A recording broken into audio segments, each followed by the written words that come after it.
Listo, súper. Entonces, eh, saludarlos a todos y a todas. Espero que esta sea una clase muy productiva para ustedes. La he preparado con mucho cariño, teniendo en cuenta que ya es nuestro cierre de sesión. Entonces habíamos acordado que va a ser una clase. Ay, denme un segundo. A ver, por acá la cámara.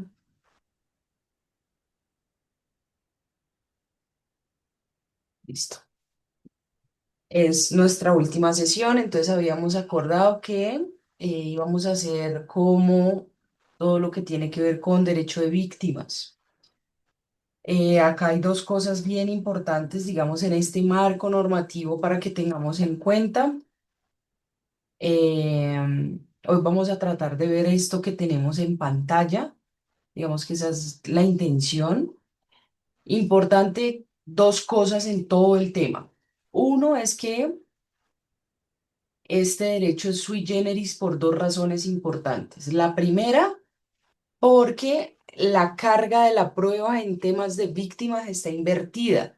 Es decir, en todo el tema de registro, para que una persona pueda ser incluida en el registro único de víctimas, es necesario que si el Estado que está en cabeza de la unidad de víctimas dice que la persona no es víctima, está en el deber de probarlo. Por el contrario, cuando la persona dice ser víctima, no está en la obligación de probarlo.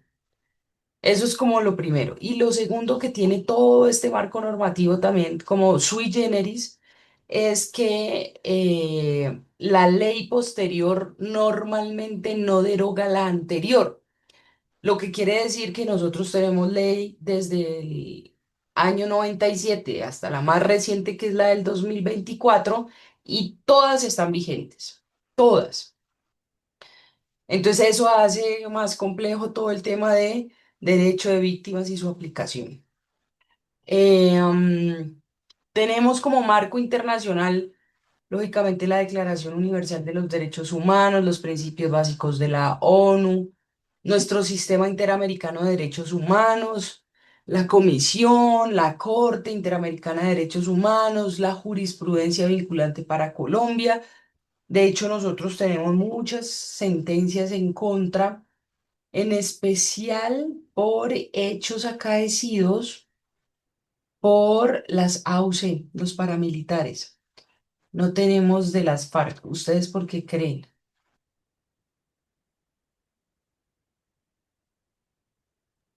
Por el contubernio que hubo con fuerzas militares.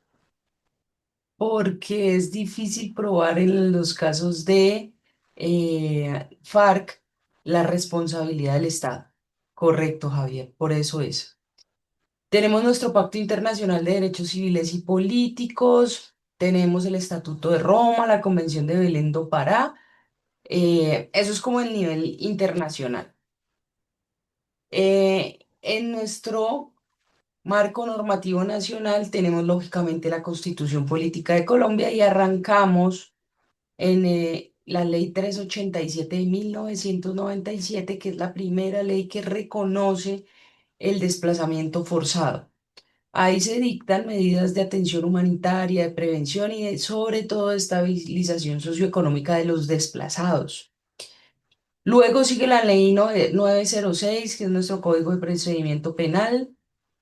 En cuanto a víctimas, tenemos también la ley 975, que es la ley de justicia y paz, que es la por medio de la cual se logró la desmovilización de las AUC, de los paramilitares.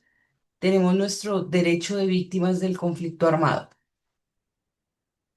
Tenemos adicional nuestra ley 1448, que es como la columna vertebral, que es nuestra ley de víctimas y restitución de tierras, que dicta, por supuesto, medidas de atención, asistencia y reparación integral. Esta ley es importante, esta es de 2011, es muy importante porque reconoce otros hechos victimizantes. Digamos que hasta este momento solo estaba reconocido, digamos, a nivel legal, el desplazamiento forzado. Digamos que jurisprudencialmente venían unos avances en temas de secuestro, etcétera, pero en ley solo había reconocido el desplazamiento forzado. Con esta ley 1448, pues se amplía a todos los hechos victimizantes que ya la hemos estudiado y que ya hemos visto. Luego viene en el 2016 los acuerdos de paz, que eso también tiene, digamos, todo un marco normativo. Y finalmente tenemos la ley 2421 de 2024 que reforma la ley 1448. Entre otras cosas, amplía el concepto de víctima, plazos para la declaración y nuevas rutas de reparación. Eso es lo que llevamos acá. ¿Hasta acá hay alguna duda, pregunta, comentario, inquietud?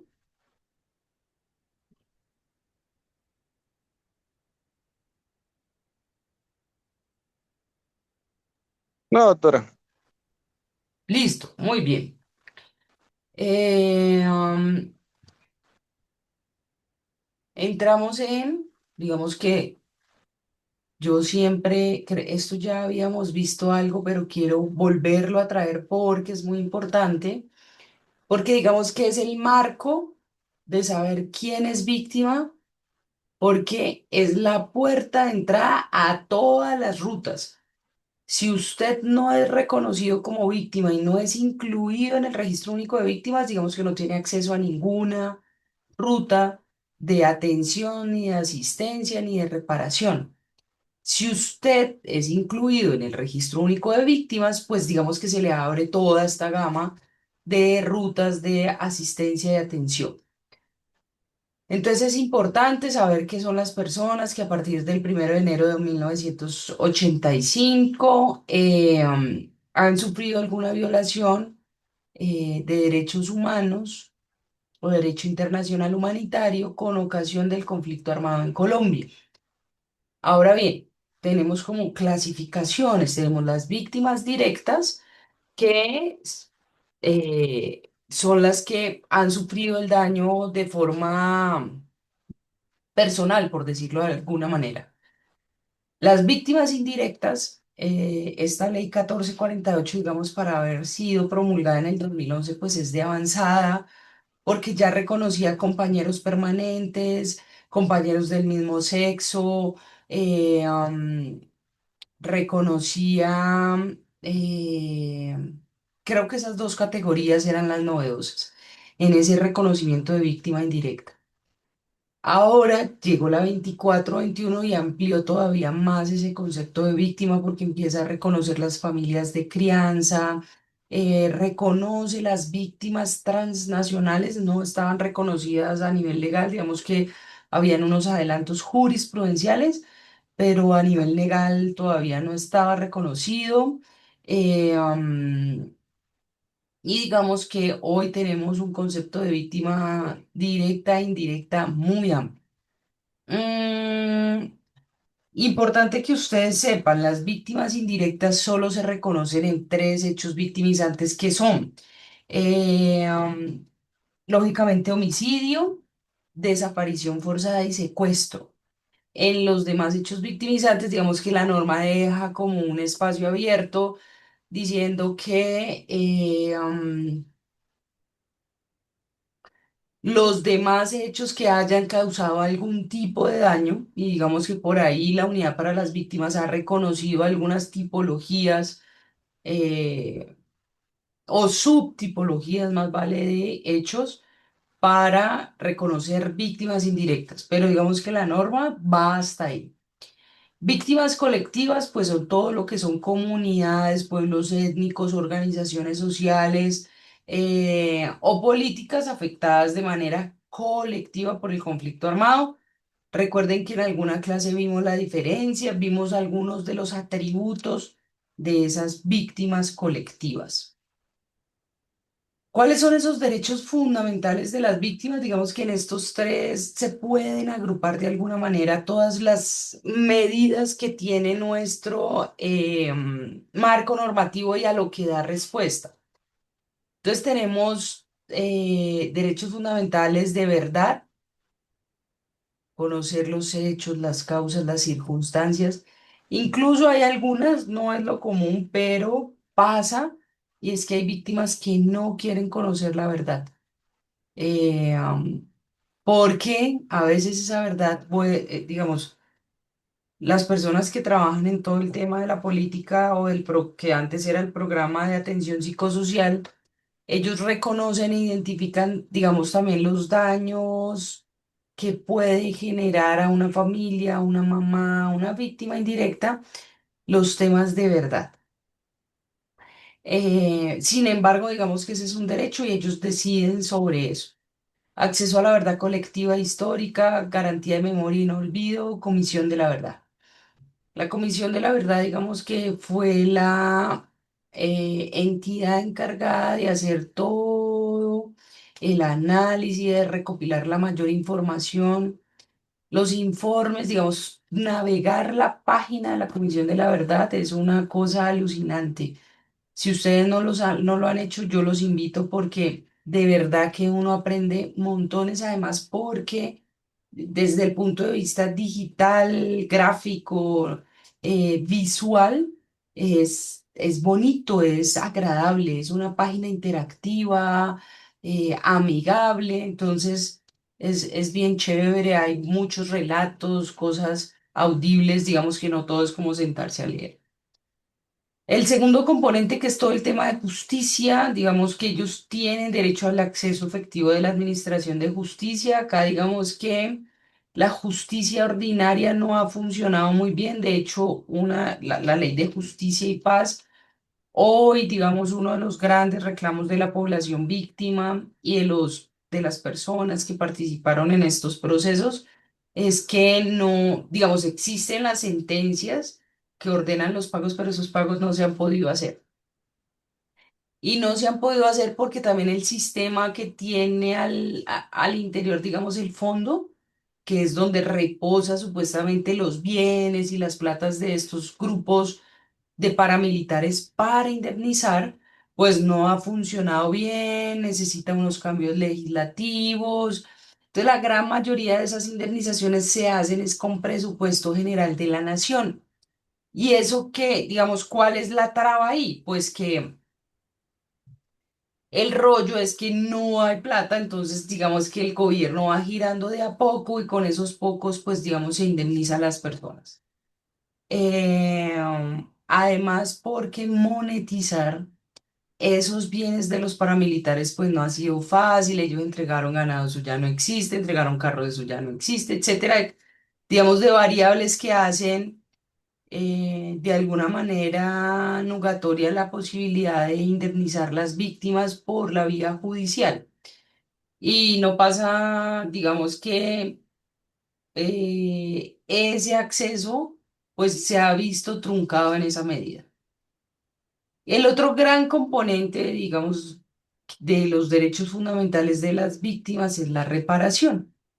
Y en esa reparación, pues tenemos las medidas de restitución, indemnización administrativa, rehabilitación, satisfacción, garantías de no repetición, todo lo que tiene que ver con reparación individual y colectiva. Y ese es, digamos, lo que hace o para lo que se diseñó todo el SNARIF que lo vimos, que es el Sistema de Atención y Reparación Integral a Víctimas, que es coordinado por la Unidad para las Víctimas. Digamos que ahí vamos. Vamos a ver varias rutas. Digamos que lógicamente la primera ruta y la más importante, porque es la que abre la puerta a las demás rutas, pues es el de inclusión en el registro único de víctimas. Recuerden que el registro único de víctimas tiene estados. El estado de estudio, que es cuando no se ha tomado una decisión, incluido, no incluido. Eh, am, ¿Cómo inicia esa ruta? Pues ya lo sabemos, es necesario que suceda un hecho victimizante en el marco del conflicto armado.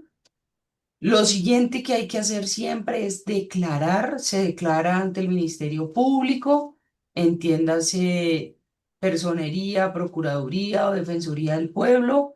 Si la persona está fuera del país, entonces están habilitadas las embajadas o los consulados. De ahí, digamos que lo que procede es que este Ministerio Público, embajadas o consulados, envían esa declaración. Hoy en día ya se hace en línea, entonces es mucho más ágil, no hay que enviar a la unidad para las víctimas. La unidad para las víctimas tiene 120 días para realizar su estudio y decidir si está incluido o no incluido. Proceden los recursos de ley.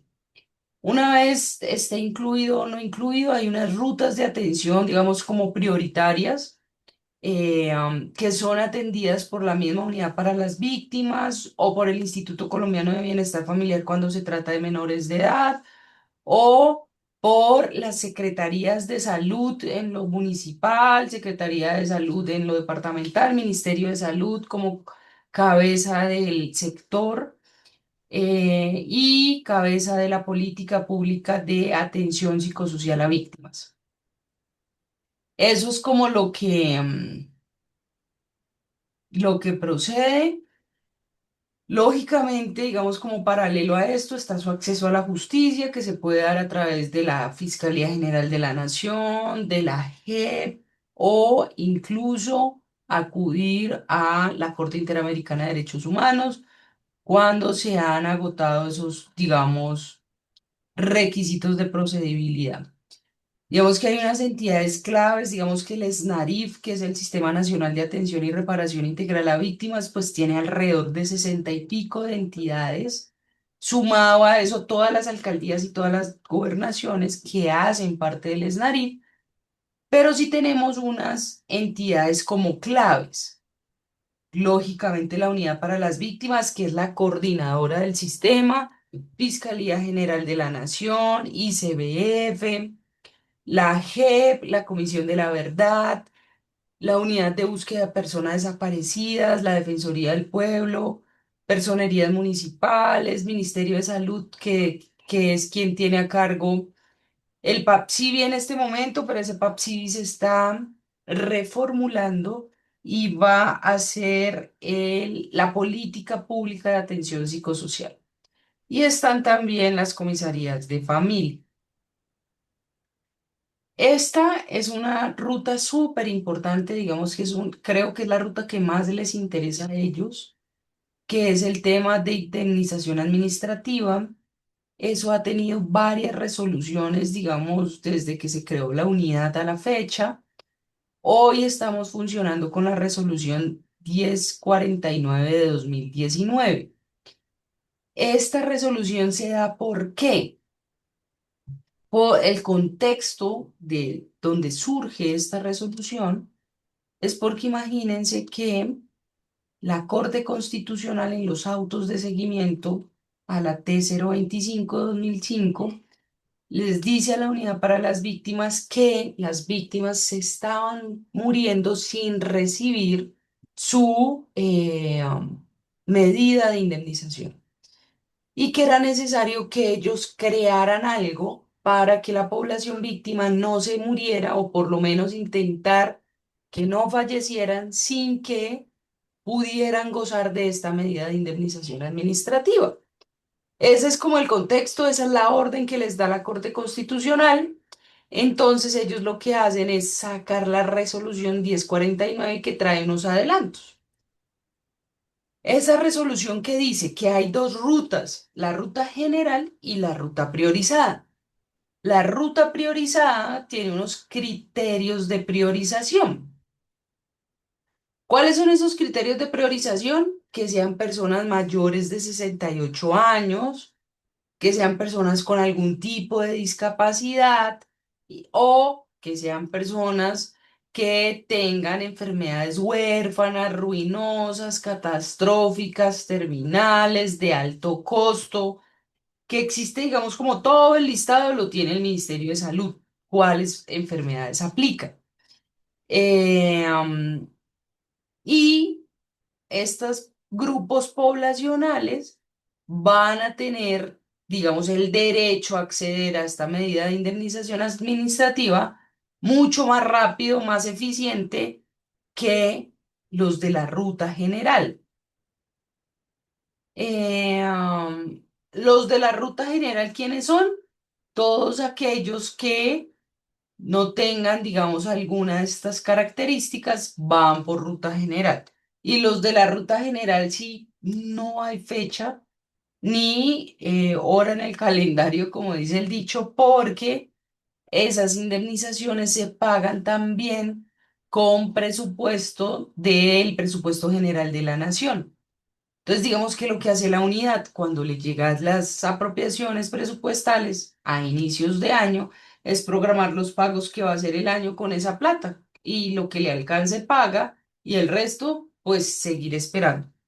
Vamos que yo conozco víctimas que están esperando su dinero hace 15 20 años y no les ha llegado. Y ahí digamos como que siguen esperando.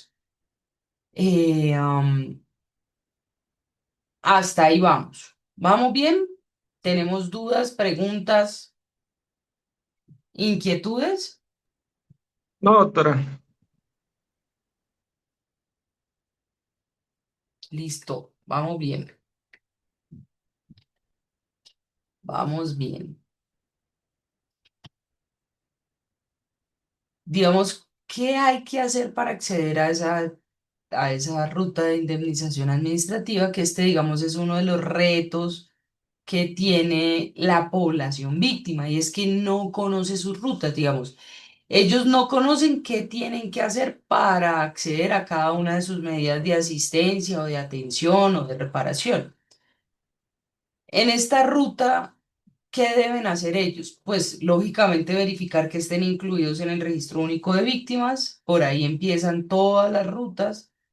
Segundo, solicitar la indemnización. Digamos que y aquí hay un punto interesante, y es que esa indemnización administrativa no opera de oficio. Y eso no lo saben las víctimas. Es decir, ellos saben, ellos creen que cuando los incluyen en el registro único de víctimas, se aplica automáticamente la indemnización administrativa y no es así. Hay que solicitarla y tener su resolución de indemnización, entre otras cosas, porque digamos que cuando son núcleos familiares y alguno de los integrantes del núcleo familiar fallece, pero ya tenía resolución de indemnización, ese dinero se redistribuye en los demás integrantes del núcleo. Pero si la persona no tenía la resolución de indemnización, entonces lo que sucede es que esa plata sale del núcleo. Esa es otra de las razones por las cuales es súper importante contar con esa resolución de indemnización. Lo tercero, pues, es el análisis de documentación que hace la unidad para las víctimas, porque, por ejemplo, si se acredita alguna de las condiciones para aplicar el método técnico de priorización, pues digamos que digamos, el único que no tiene ruta, pues el mayor de 68 años porque se acredita con la cédula. Pero las otras dos, que son condiciones de discapacidad o enfermedades, sí necesitan como unos requisitos y unos pasos para poderlo acreditar. Y eso lo verifica la unidad para las víctimas. En el cuarto punto, digamos que está como la decisión de fondo de la unidad. La unidad reconoce la indemnización administrativa, pero sobre todo reconoce si se va a aplicar el método técnico de priorización y si esa persona va a entrar en la ruta priorizada, que es muy importante, digamos, cuando existe alguna de estas causales para que ingrese. Luego se asigna un turno que realmente no es turno porque no te dice una fecha probable ni siquiera cuándo te van a pagar, pero te dice que estás en turno y que estás digamos, en la cola de espera. Interesante es que aquí hay un punto interesante y es que, por ejemplo, los jóvenes, digamos, los menores de 18 años no pueden reclamar indemnización, lo pueden hacer solo cuando cumplan los 18 años. ¿Qué dice la ley? Que ese dinero de esos jóvenes hay que guardarlo en un encargo fiduciario, cosa que cuando ellos lleguen a sus 18 años, ellos reclamen. su encargo fiduciario. Eso no funciona tan bien y no es tan así, pero digamos que yo sí conozco varios casos de jóvenes que se les ha pagado su indemnización porque estaba en encargo fiduciario. Pero lo mismo, ellos tienen que solicitar su indemnización, cuando cumplen los 18 años tienen que acreditar que ya los tienen y solicitar el desembolso de su encargo fiduciario. Hay un programa que es el PARI, que es el de acompañamiento a la inversión. Eh, y digamos que eso funciona bastante bien, la unidad hace ese acompañamiento para, digamos, como mostrarles opciones para invertir esos dineros que les van a entregar en su indemnización administrativa. Digamos que no existe y que siempre, digamos, ha sido como el reparo, que no pasa lo mismo con la indemnización judicial. Entonces, muchas veces, eh,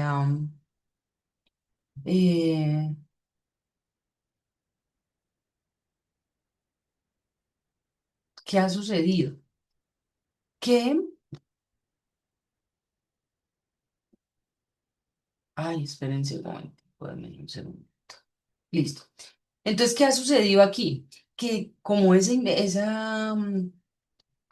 programa de acompañamiento no existe para la indemnización judicial, pues resulta que se ha comprobado casos, digamos, en los estudios que se les ha pagado esa indemnización judicial, que sí es mucho más grande y mucho más onerosa, y con la cual, digamos que sí se podrían ayudar a resolver condiciones de vulnerabilidad de fondo, pero no han contado con este acompañamiento y entonces, pues al cabo de unos años, pues se puede evidenciar que esa familia que recibió esa indemnización no logró superar sus condiciones de vulnerabilidad y tiene las mismas condiciones de vulnerabilidad de hace 15, 10, 20 años cuando sucedieron los hechos victimizantes.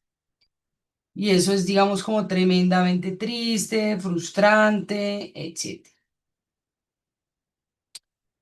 Eso es en temas volvamos acá un momentico, esto es en temas de indemnización administrativa. Acá también está por decir que hay una pugna o digamos unos reclamos muy sentidos, sobre todo por las personas que han padecido el hecho victimizante de violencia sexual. ¿Por qué? Porque ellos antes de esta resolución estaban priorizados, pero lo sacaron. Entonces, desde el 2019 a la fecha, ellos vienen reclamando que los vuelvan a incluir, digamos, como dentro de las condiciones. Eso, digamos, han existido promesas políticas de varios directores de la unidad que les dicen que van a resolver eso, pero eso finalmente no se ha resuelto. Hoy, digamos, ellos siguen por fuera, digamos que la unidad para las víctimas dice que eso tiene un impacto fiscal. El impacto fiscal de esta indemnización administrativa es tan grave, que hay un estudio de Harvard que dice que las víctimas en Colombia, digamos, con las víctimas que habían en ese momento, porque hoy tenemos más de 10 millones. Ese estudio creo que se hizo cuando teníamos como 7 millones de víctimas. Y ese estudio lo que dice es que para poder indemnizar el universo de esas víctimas se necesitaban más de 70 años, de acuerdo al presupuesto de la nación. Es decir, eso es una vaina de nunca acabar. Por eso, digamos que hoy en día las recomendaciones, sobre todo de soluciones duraderas, está en revisar la posibilidad de que las indemnizaciones sean de forma colectiva, porque esa indemnización persona a persona de los 10 millones de personas, pues no es fiscalmente viable. digamos que a la fecha de hace, no sé, por ahí 6 meses, que fue lo último que revisamos, el universo de víctimas indemnizadas iba en 1 millón y piquito, larguito, chiquito. Es decir, que a hoy estamos en más de 9 millones de víctimas que no han sido indemnizadas. Eso es una cosa, pues, monumental para las arcas del Estado. Porque, por ejemplo, la Unidad para las Víctimas tiene un presupuesto asignado de cerca de 4,5 billones de pesos. Eso es una cosa muy grande. Y aún así, con ese presupuesto tan grande, pues digamos que los avances en temas de indemnizaciones administrativas, pues son todavía aún incipientes.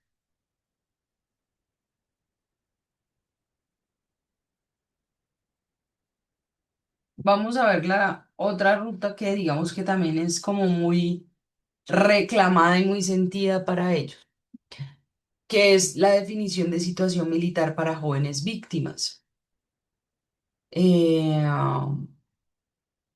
¿Ustedes creen? Muéstrenme a ver si logramos, si logremos hacer esto. A ver si ustedes creen que una víctima está obligada a prestar servicio militar como las demás personas o no.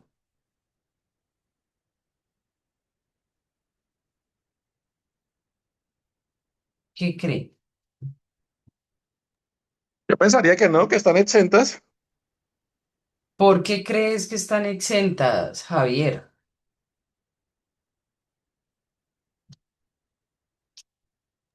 Por la misma condición de víctima, sufrieron el conflicto armado, sería revictimizar, colocarla al otro bando para que luchara contra el mismo grupo del cual fueron víctimas. Esa es una razón.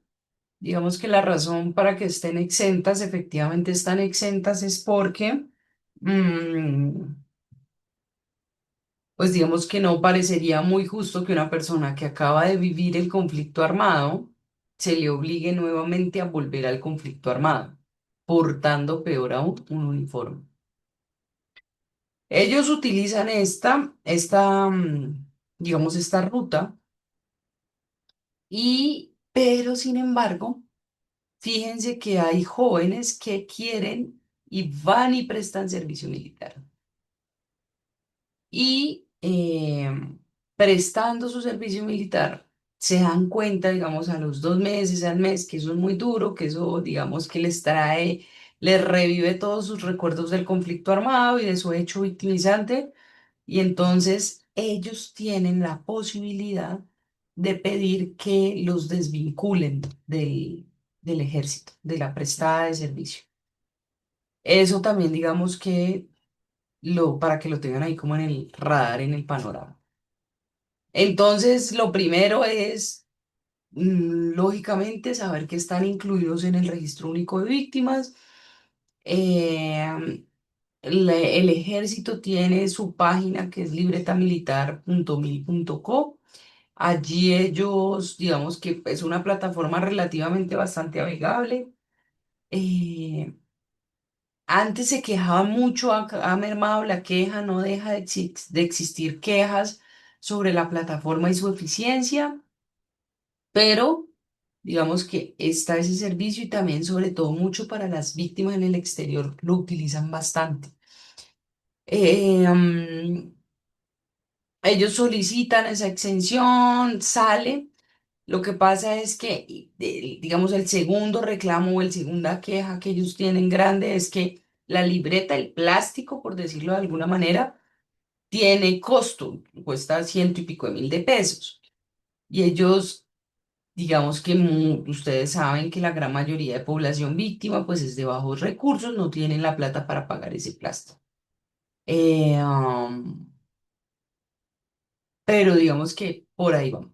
Esta ruta existe y la utilizan bastante. Ahora bien, el ejército que dice que ellos tienen una resolución que dice que para temas de empleo no se puede exigir el plástico de la libreta militar. Esta es una ruta, esta es la tercera ruta que les traje para socializarles y contarles. que es la ruta de restitución de tierra. ¿A quienes aplica? A propietarios, poseedores o ocupantes de baldíos despojados o abandonados por el conflicto. ¿Quién tiene a cargo, digamos, a cargo ese proceso? La unidad de restitución de tierras. Em, digamos que haber sido propietario, poseedor o ocupante del predio. Recuerden, ¿se acuerdan cuál es la diferencia entre despojados y abandonados?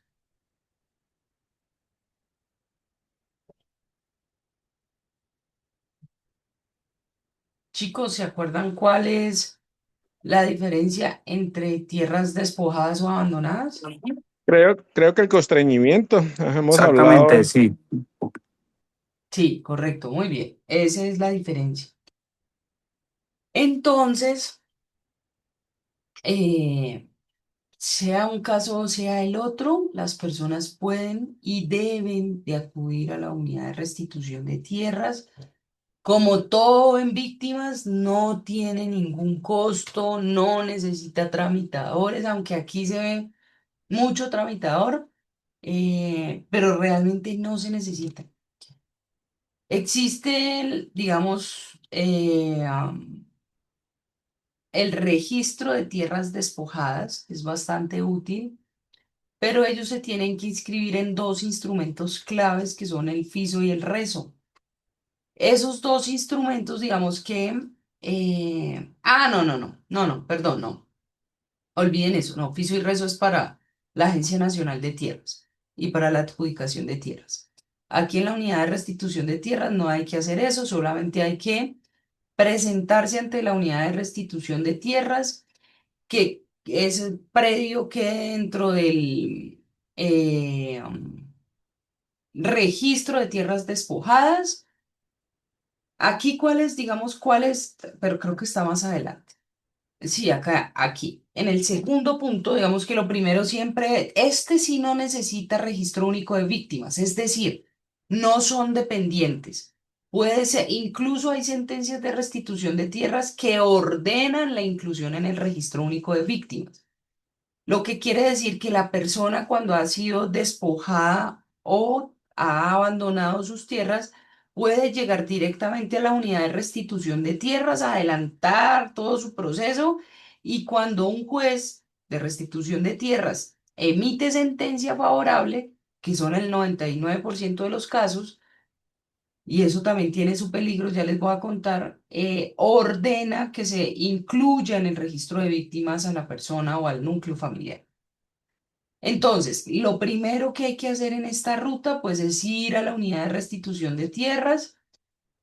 Aquí también, digamos, hay un mito y hay un desconocimiento por parte de las víctimas porque muchos de ellos dicen, pero mire, lo que pasa es que yo no tenía, ustedes saben que el tema de títulos de tierras, sobre todo en la ruralidad, pues es muy complejo, eso no funciona como funciona en las grandes urbes.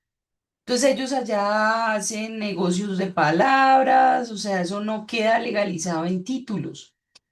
Entonces muchas víctimas creen que como no tenían el título, ya habían, digamos, por ejemplo, pagado su tierra, pero no tenían la escritura pública que los acreditara como propietarios, entonces no tienen derechos y eso no es así.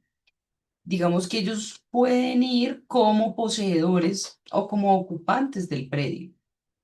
Y la unidad de restitución de tierras, digamos que valora eso. El segundo paso, digamos que es un paso interno, que aquí es donde está, ¿cómo les digo yo? Como la barrera o el talón de Aquiles del proceso o el gran reto que tienen las autoridades y es en la microfocalización. La macro, digamos, no tiene rollo porque esa es cuando la unidad de tierra es lo que, la unidad de restitución de tierra es lo que hace es como poner el zoom en el Cauca. Les voy a dar el ejemplo porque ese caso lo conozco yo. Entonces, ¿qué pasa en el Cauca? Pues que hay muchos reclamantes de tierras. Ese primero es el ejercicio de liderazgo más peligroso que hay. Cuando nosotros revisamos los listados de líderes y lideresas asesinados, la gran mayoría son reclamantes de tierras.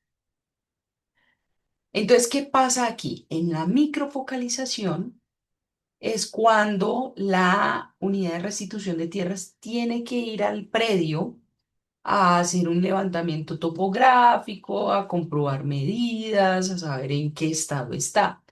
Pero hoy, como tenemos tantas zonas de conflicto armado donde no se puede hacer ingreso, y mucho menos por funcionarios de la unidad de restitución de tierras que de hecho han matado a varios en su quehacer, hubo un caso en el Meta terrible de dos funcionarias de la unidad de restitución de tierras terrible.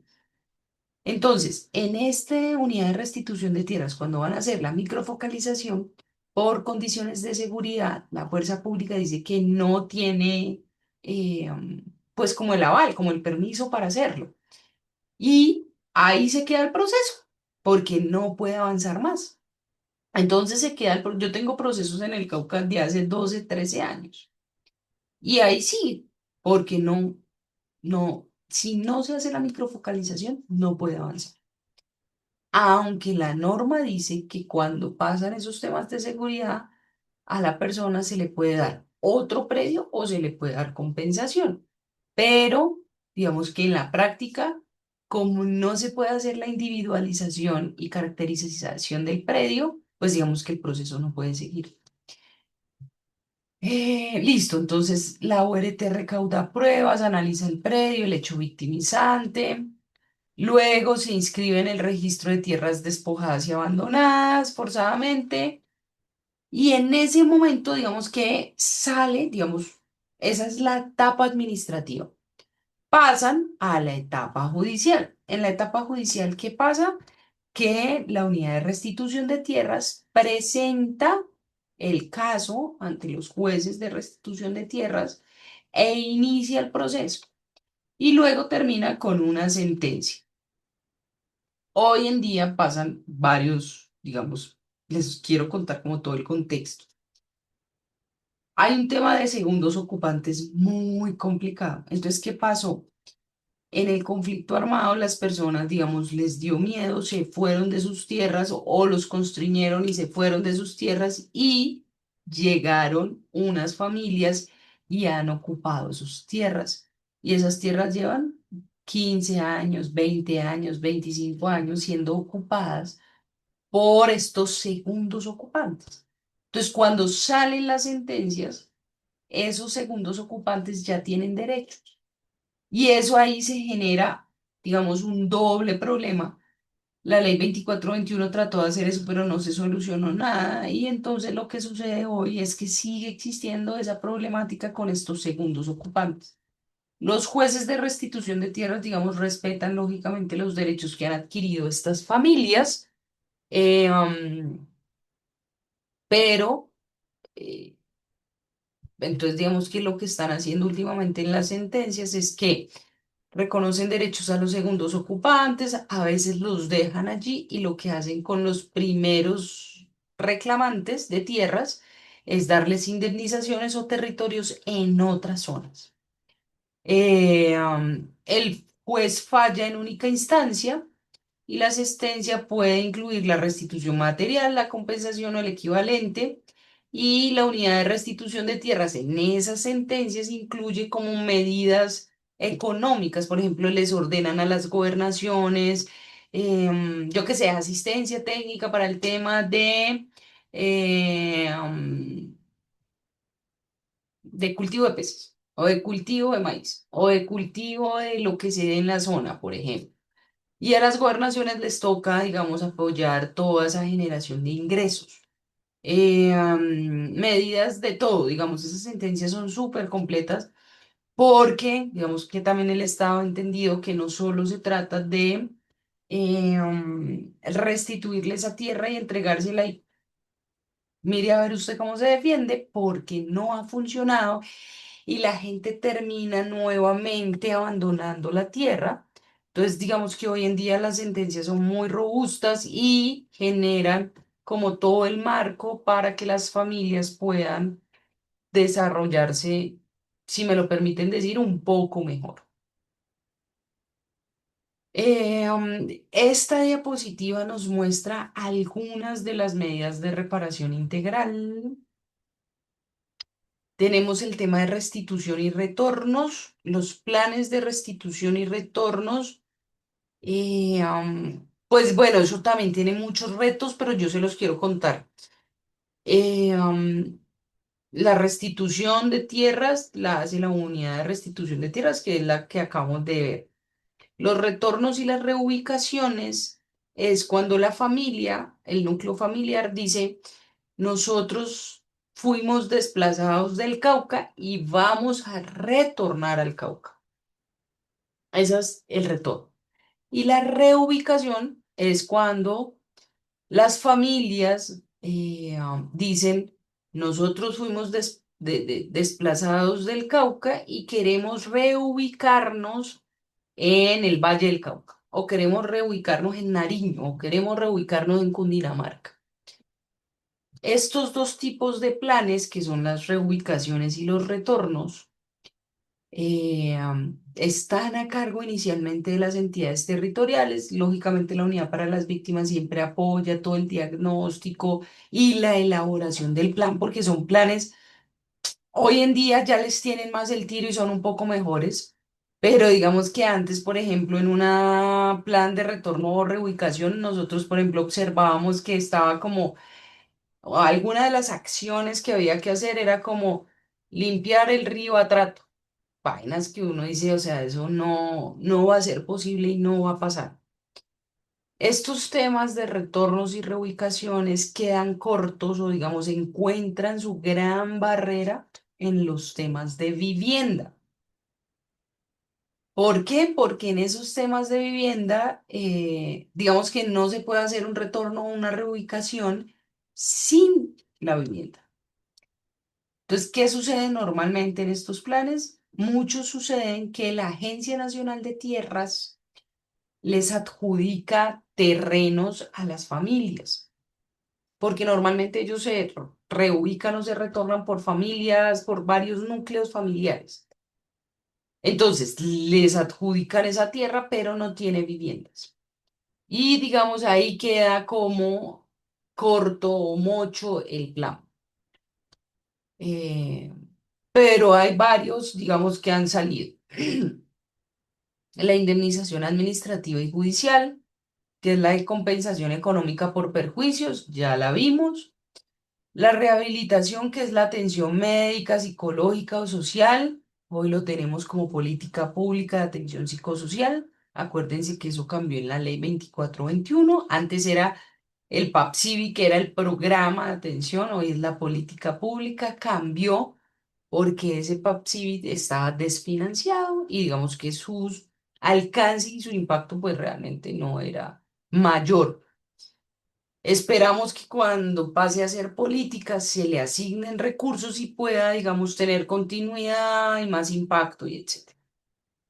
En las medidas de satisfacción tenemos actos de reconocimiento, las disculpas públicas, bustos, estatuas. Ahí tenemos nuestro Museo de la Memoria. Eso está quedando, chicos, increíble. De hecho, ya en 4 o 5 meses se va a habilitar una de las alas del museo para que dentro de sus planes hagan ese plan de ir, porque va a quedar increíble. O sea, increíble es increíble. Muy, muy bonito lo que han mostrado, digamos, como en render y en maquetas. Las acciones de no repetición, pues son las reformas institucionales, la desmovilización, los procesos de paz, etcétera, la pedagogía en derechos humanos y en construcción de paz que hacen las entidades. La reparación colectiva.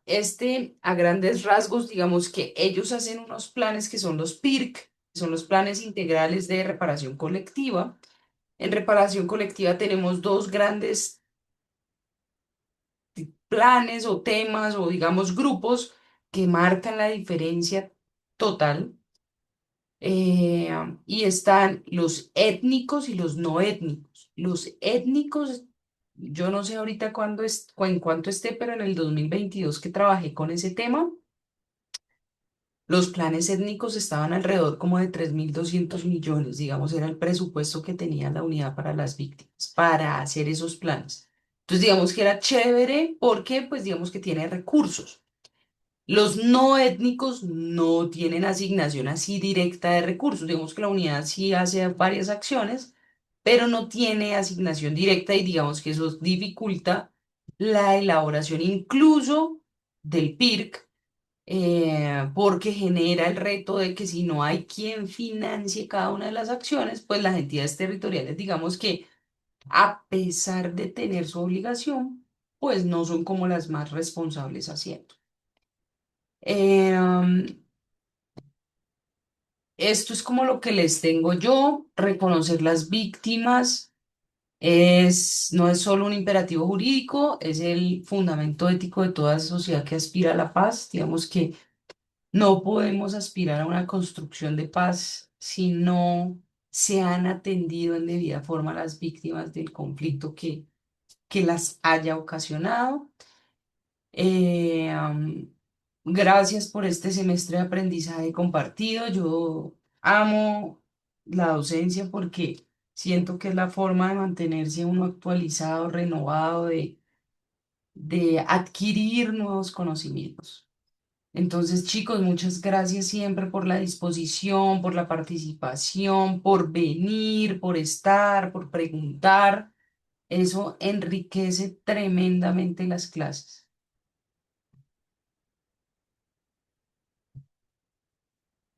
No, muchas gracias, doctora, por su disposición y comprensión.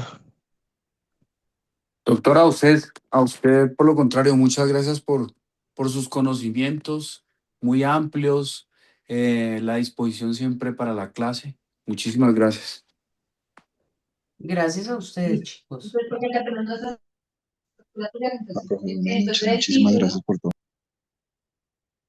Chicos, que estén bien, que tengan un buen descanso de semestre y que el otro semestre, que ya es su último semestre, sea con toda y que esta maestría haya sido muy enriquecedora para ustedes. Esperamos que así sea. Se cuidan y que les vaya bien. Un Muchas gracias, abrazo. doctora. Chao, que estén bien. Muchas gracias. Buenas noches a todos. Chao, que estén bien. Chao.